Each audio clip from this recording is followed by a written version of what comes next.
Hello and welcome to another travel health, safety, security and risk management tip.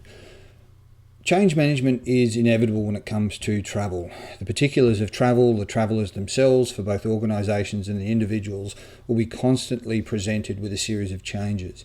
It's not about the choices and the selection that the individuals make as a result of such change. It's the methodology, the consistency and the predictability of those particular changes.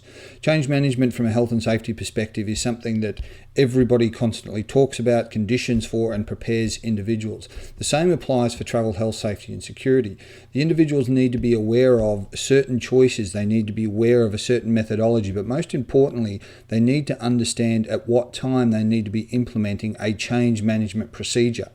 If the variables change, such as an airline or a duration or a commute to and from the airport, then it must instinctively trigger a mechanism for the individual to arrange a process, review or coordination of evaluating the choices that they're about to make and certainly the outcomes.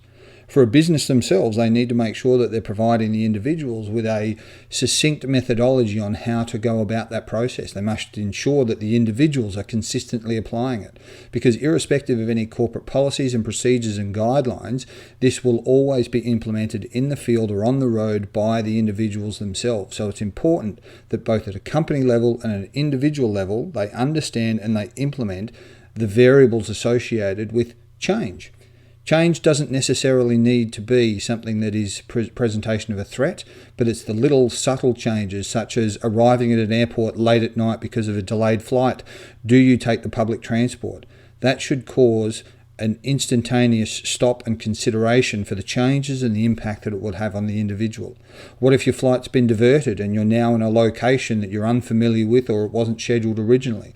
These sorts of things need to be considered. They don't necessarily need to be incidents or events, but the subtle things that could lead to an exposure or a risk that was unforeseen in the pre-travel preparation, or the circumstances of which have changed for both the individual and the organisation, which could invariably then lead or place them at a much higher risk or exposure to threats. So once again, thanks very much for joining us. For more information and travel security tips such as these, please visit our website at www.intelligenttravel.com.au. Thank you, that's all, bye.